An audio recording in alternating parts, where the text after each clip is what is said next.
দেখো তোমরা স্ক্রিনটাকে দেখতে পাচ্ছ?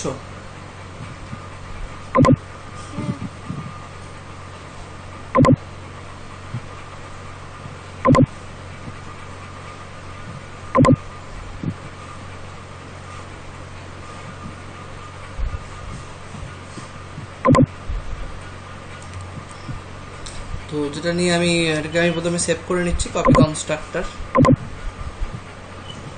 কপি কন। তো যেটা করতে হবে আমাদের, কপি কনস্ট্রাক্টরটাকে কি জিনিস বলে রাখি। Copy constructor is use to, topic হচ্ছে কপি কনস্ট্রাক্টর। কনস্ট্রাক্টর আগের দিন আমি কি জিনিস বলেছি, যে একটা কনস্ট্রাক্টর হচ্ছে যখন ক্লাস ইনিশিয়ালাইজ হয় তখন কনস্ট্রাক্টর কল হয়। ক্লাসের কাছাকাছি একটা যে টাইপ হচ্ছে সেটা হচ্ছে কনস্ট্রাক্টর। কনস্ট্রাক্টর হচ্ছে ক্লাসের সাথে সাথে কাজ করে। তো এই কপি কনস্ট্রাক্টর হচ্ছে copy constructor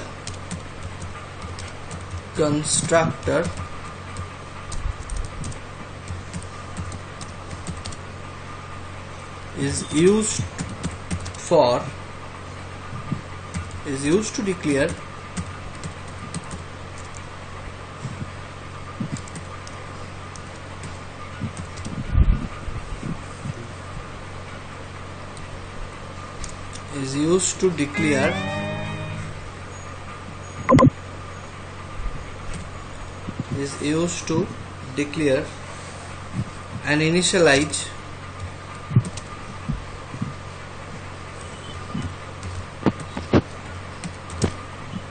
an object from another object.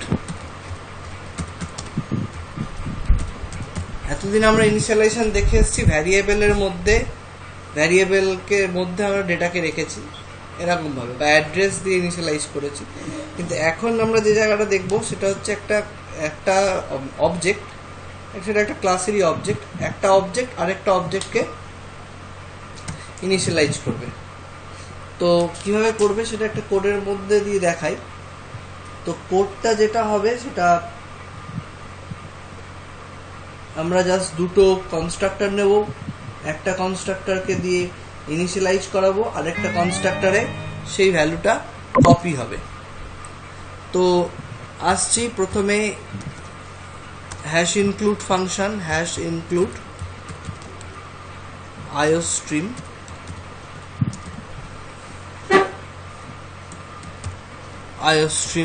Header file. iostream header ফাইলের পর আমরা নিয়ে নেবো নেমস্পেস std, যেগুলো নর্মাল নেমস্পেস std। একটা ক্লাস ডিক্লেয়ার করছি, নাম দিলাম কোড, ক্লাস কোড। এর মধ্যে প্রাইভেট ভ্যারিয়েবল আইডি ডিক্লেয়ার করলাম, আর পাবলিক ভ্যারিয়েবলের মধ্যে যেটা রাখছি কোড। এটা একটা কনস্ট্রাক্টর, যেটা নন প্যারামিটারাইজড কনস্ট্রাক্টর, একটা নন প্যারামিটারাইজড কনস্ট্রাক্টর ডিক্লিয়ারেশন আমি পাশে দিয়ে দিলাম। এটা একটা কনস্ট্রাক্টর। তারপর যেটা আসছে, এটা প্যারামিটারাইজ কনস্ট্রাক্টর ডিক্লেয়ার করছি, যার মধ্যে একটা ভ্যারিয়েবলও ডিক্লেয়ার করছি, ইন্ট এ, লোকাল ভ্যারিয়েবল। প্যারামিটারাইজ কনস্ট্রাক্টরের প্যারামিটার হিসাবে লোকাল ভ্যারিয়েবল এ পাস করালাম, integer type. ID is equals to A. ID বলে একটা ভ্যারিয়েবল, যেটা আমি অলরেডি প্রাইভেট মেম্বারে ক্রিয়েট করে রেখে এসেছি কোড ক্লাসে। তার মধ্যে আমি পাবলিক ক্লাসের মধ্যে দিয়ে যেটা পাস হচ্ছে, মানে কোডের কনস্ট্রাক্টর প্যারামিটার হিসেবে যেটা পাস হবে সেটাকে আমি অ্যাসাইন করে দিচ্ছি প্রাইভেটে, কারণ সব কাজটাই প্রাইভেটের থ্রুতে হবে, কারণ মেইন প্রাইভেটকে ছাড়া আর অন্য কাউকে চেনে না। এটাকে আমি লিখে দিলাম কনস্ট্রাক্টর এগেইন। তো কেন কনস্ট্রাক্টর এগেইন? কারণ আমার এক্ষেত্রে দুটো কনস্ট্রাক্টর, একটা থেকে আরেকটাই কপি হবে। এবার আমি তাই একটা ডিফল্ট কনস্ট্রাক্টর নিয়েছি, একটা কনস্ট্রাক্টর নিয়েছি, আর একটা কপি কনস্ট্রাক্টর নিয়েছি। কোড এটা কপি, এটাকে বলছি কপি কনস্ট্রাক্টর। এর ভেতরেই আমি কোড ক্লাসের অবজেক্ট ক্রিয়েট করছি, কোড ক্লাসের অবজেক্ট ক্রিয়েট করছি। এটার মধ্যে কোড ক্লাসের অবজেক্ট ক্রিয়েট করে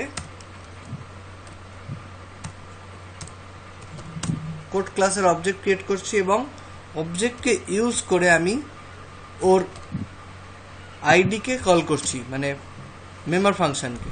অবজেক্টকে ইউজ করে আমি প্রাইভেট মেম্বারকে ইনিশিয়ালাইজ করছি x.id। অবজেক্টকে ইউজ .id করলে আমার মানে দেখো এখানে একটা আইডির মধ্যেই আইডিকে নিয়ে রাখছি, মানে আমার এটা একটা কনস্ট্রাক্টরের আইডি ইকুয়ালস টু a করে দিয়েছি আমি, আইডির মধ্যে a আছে। তাহলে আমি এই কনস্ট্রাক্টরটা যখন ক্রিয়েট করছি, কোড কনস্ট্রাক্টরের কপি কনস্ট্রাক্টর, এটা কিন্তু ঠিক আগের কপি কনস্ট্রাক্টর, এটাই copy constructor of previous constructor, যেখানে আইডি ইকুয়ালস টু a। এই আইডিটাকে কল করছি আর রাখছি কোথায়, প্রাইভেটের মধ্যে। তো এরপর আমার একটা ডিসপ্লে ফাংশন থাকবে,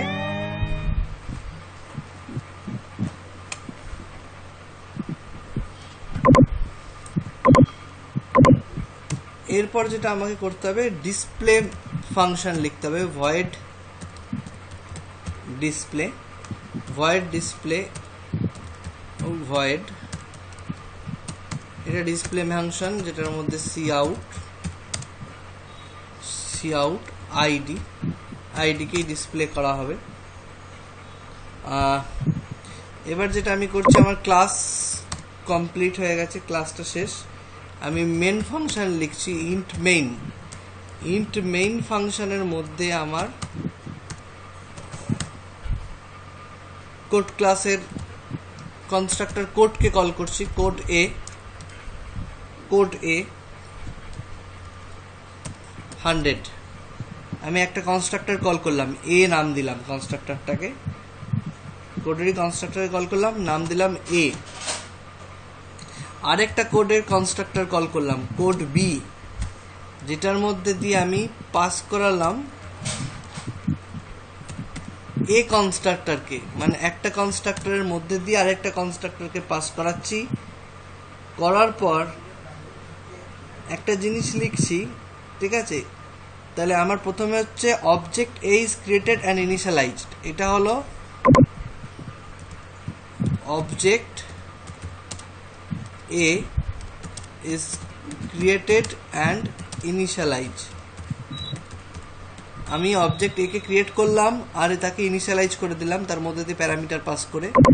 তারপরে আমি যেটা করলাম, কপি কনস্ট্রাক্টরকে 100 একটা ভ্যালু, তুমি এখানে 500 দিতে পারো, যেটা দেবে সেটাই শো করবে, এটা শো করার ভ্যালু।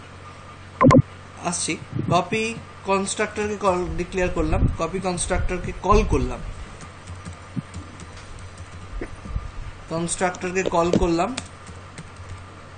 কপি কনস্ট্রাক্টরকে কল করে একটা কনস্ট্রাক্টর বি একটা আলাদা কনস্ট্রাক্টরের অবজেক্ট বি, আর বি এর মধ্যে দিয়ে আমি আরেকটা অবজেক্টকে পাস করাচ্ছি, সেটা হচ্ছে এ। মানে একটা অবজেক্টকে আরেকটা অবজেক্টকে দিয়ে পাস করে, যেটাকে বলা হয় মেম্বার বাই মেম্বার, মানে একটা মেম্বারকে দিয়ে আরেকটা মেম্বারকে ফিল করাচ্ছে। আমি কোনো সময় যেটা করিনি, আমরা এতদিন যা করে এসেছি ভ্যারিয়েবলকে পাস রাখতাম, ভ্যারিয়েবলের মধ্যে মানে আমরা অবজেক্টকে কি করতে ইউজ করতাম, অবজেক্ট দিয়ে আমার যেগুলো আমার প্রাইভেট মেম্বার আছে ক্লাসের, তাকে কল করার জন্য আমরা জেনারেলি অবজেক্ট ইউজ করতাম, বা তার মেম্বার ফাংশনকে কল করার জন্য অবজেক্ট ইউজ করতাম। কিন্তু এখানে অবজেক্টকে এখানে কনস্ট্রাক্টরের মধ্যে দিয়ে পাস করানোর জন্য অবজেক্টকে ইউজ করলাম। এবং আরেকটা যেটা করলাম, কপি কনস্ট্রাক্টরকে আবার কল করলাম। দেখো কপি কনস্ট্রাক্টর, আরেকটা কপি কনস্ট্রাক্টর আছে সি, যেটা ঠিক আছে, আরেকটা কপি কনস্ট্রাক্টরের অবজেক্ট ক্রিয়েট করছি,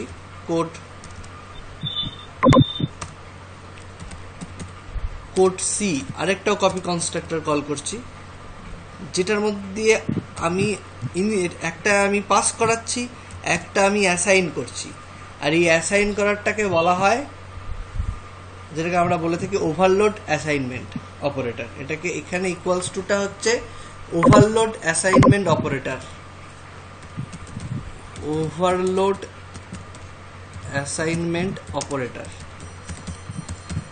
ওভারলোড অ্যাসাইনমেন্ট অপারেটর। এই ওভারলোড অ্যাসাইনমেন্ট অপারেটর একমাত্র ইউজ হয় যখন আমরা কোনো কনস্ট্রাক্টরের মধ্যে কোনো অবজেক্টকে রাখতে যাই। এবার আমি ক্লাসের অবজেক্ট ক্রিয়েট করলাম, ক্লাস ডি। অদ্ভুত বিষয়, ডি এর মধ্যে একটা অবজেক্টের মধ্যে আরেকটা অবজেক্টকে রাখছি, D equals to A. D একটা অবজেক্ট, কোড ক্লাসের একটা অবজেক্ট, তার মধ্যে আবার আমি অবজেক্টটাকে রেখে দিলাম। প্রথমে আমি যেটা করলাম, আমার উপরে তিনটে কনস্ট্রাক্টর আছে, সেই তিনটে কনস্ট্রাক্টরের জন্য তিনটে কনস্ট্রাক্টরকে আমি বিভিন্ন রকমভাবে কল করে নিলাম। একটাকে ওভারলোড অ্যাসাইনমেন্ট অপারেটর দিয়ে করলাম, একটা কপি কনস্ট্রাক্টরকে কল করলাম, আর একটা কনস্ট্রাক্টর প্যারামিটারাইজ কনস্ট্রাক্টর ক্রিয়েট করলাম। তারপরে একটা কোড ক্লাসের অবজেক্ট ক্রিয়েট করলাম ডি। ডি এর মধ্যে আমি প্রথমের যে কনস্ট্রাক্টরটা প্যারামিটারাইজ কনস্ট্রাক্টরের অবজেক্ট এ 500কে আমি ওটার মধ্যে দিয়ে পাস করলাম। মানে এই যে পাস করানোর প্রসেসটা, এটাকে বলা হয় copy initialization. I two equals two, যেখানে আমরা প্রথমে মানে ডি একটা অবজেক্ট, এও একটা অবজেক্ট, একটা অবজেক্টকে আরেকটা অবজেক্টকে দিয়ে যখন অ্যাসাইন করব তখন সেই জিনিসটাকে বলা হয় কপি ইনিশিয়ালাইজেশন। কপি ইনিশিয়ালাইজেশন হলো, এরপর আমি কিভাবে শো করব সেটার উপর ডিপেন্ড করবে। C out new line,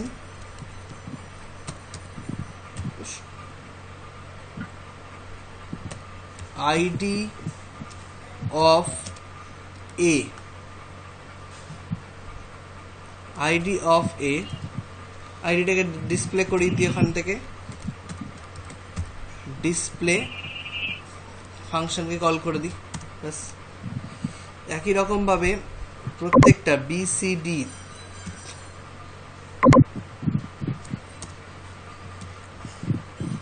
ID of B, ID of C, ID of D,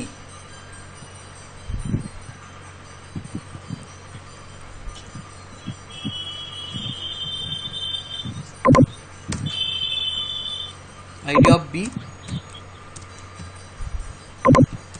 ID of C, ID of D, চারটে কনস্ট্রাক্টরকে আমি শো করব।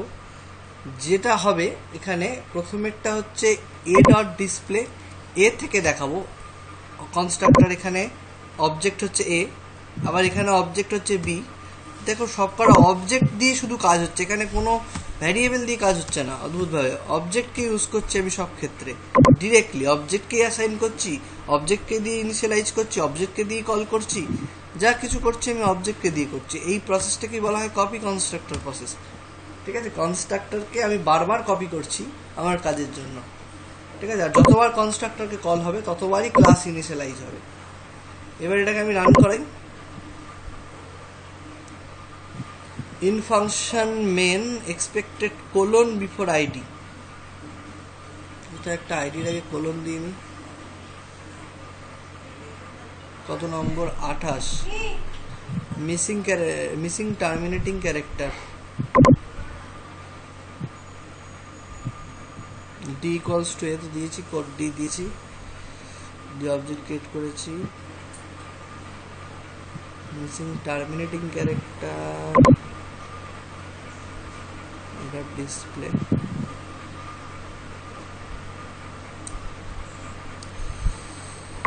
এখানটায় আমার টার্মিনেট করে যাচ্ছে, এইগুলো চলবে না।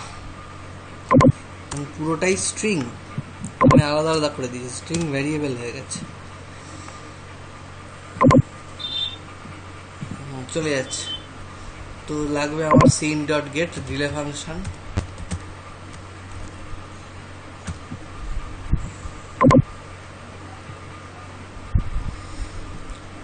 দেখো আমি একটার মধ্যে যেটা দেখানো সেটা হচ্ছে 500টা আমি ইনিশিয়ালাইজ করেছি শুধুমাত্র এ কে, অবজেক্ট এ কে, কোড ক্লাসের অবজেক্ট, কনস্ট্রাক্টর অবজেক্ট এ কে আমি 500 দিয়ে ইনিশিয়ালাইজ করেছি।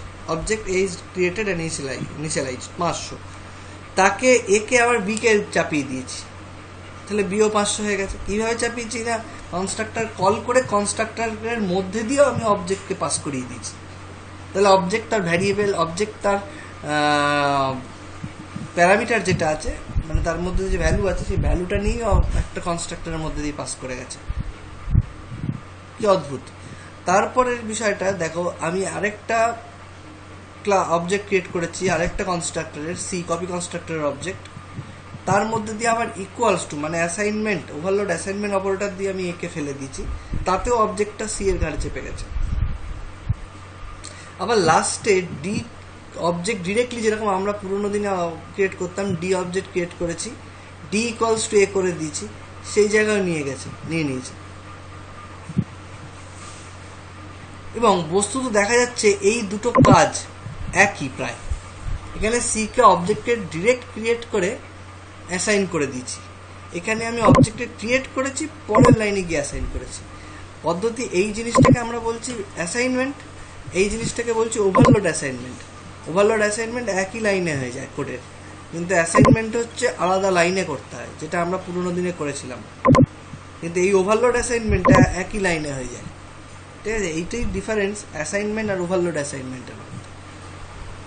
তো এইভাবে আমরা কোডটাকে দেখিয়েছি। কপি কনস্ট্রাক্টর মানে একটা কনস্ট্রাক্টরকে ইনিশিয়ালাইজ করে একটা কনস্ট্রাক্টরের ভ্যালু পুট করে সেইটাকে প্রত্যেকটার মধ্যে কিভাবে কনস্ট্রাক্টর ওয়াইজ কপি করে দিতে পারবো, এবং সেটা একমাত্র পসিবল হচ্ছে আমার এই কপি কনস্ট্রাক্টরটা আমি ক্রিয়েট করেছি বলে। ঠিক আছে, তো এইটাই হলো কপি কনস্ট্রাক্টর। এবার তোমাদের কি কোয়ারি আছে সেটা আমাকে